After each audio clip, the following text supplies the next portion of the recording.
As you begin to notice just how natural it feels to not try and yet become, you can remember something you never consciously learned. Because being funny, truly magnetic, supremely confident, was never something you needed to be thought. It was something that was always waiting to emerge. You've met them, haven't you? That one person who walks into a room and the atmosphere shifts. A joke dances off their lips. A glance cracks open the walls people hide behind, and laughter flows like oxygen. And the curious thing is, they weren't trying, they were being. Because the playful mind, it's not a performance, it's a permission to let your soul out to dance with reality. Let's pretend just for a moment that every so-called limitation was nothing but a comedic setup.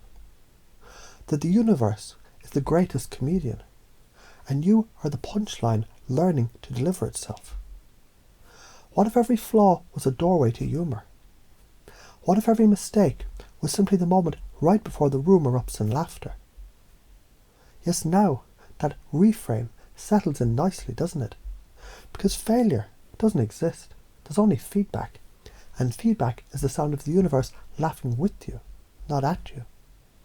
And maybe now the mind begins to recall that childlike state, curious, spontaneous, free. The one who didn't learn to be funny. They just were, because play was natural. Isn't it funny how the more we allow ourselves to be seen, flaws and all, the more people lean in? Because authenticity, that's charisma's twin flame. And vulnerability, that's the doorway where the light and the laughter enters. You can notice how the best comedians, they don't just tell jokes. They reframe pain into power. They turn discomfort into delight. They saw what others fear, but through wit, through rhythm, through warmth. And suddenly the hard truth feels safe enough to laugh at. And that's power. Not domination, but liberation. A joke isn't just a laugh. It's an invitation to be human together. And every time you tell a story, every time you play with a twist, with timing, with tension and release, you create that magic. That pattern interrupt. That surprise that wakes up the soul.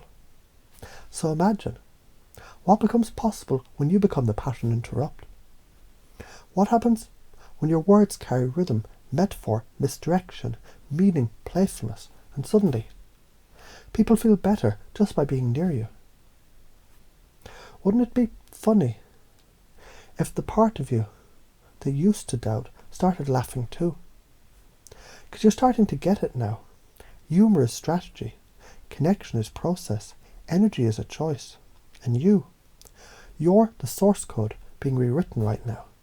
Because deep down, you've always been more than enough. So let's loop it again deeper now. Beliefs shape perception. Perception creates reality. Reality bends for the bold.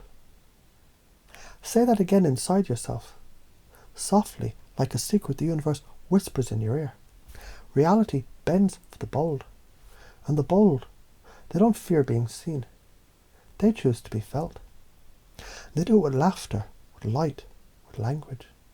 They walk into rooms like gravity chose them. They speak with the rhythm of conviction, the pulse of playfulness, the certainty of someone who knows. The strongest frame always wins, and yours is made of gold. So why not reframe now? What once was insecurity now becomes intrigue. What once was fear becomes fuel. What once was awkward becomes art. You don't need to memorize punchlines. You've become the punchline, the living paradox, the walking contradiction, the beautiful absurdity of being fully alive. Because the truth is, when you stop trying to be funny, you start becoming magnetic. Because relatability is irresistible. Because your truth, shared openly, playfully, confidently. It's the only script worth memorizing. And isn't it deliciously empowering to realize that confidence, it isn't earned, it's claimed. The rapport isn't luck, it's patterned. The charisma isn't personality, it's presence. There's this new operating system installed, word by word, rhythm by rhythm. It becomes so obvious that this was always who you were becoming. Now let the laughter find you. Let the rhythm move you. Let the story shape you. Let the present speak through you.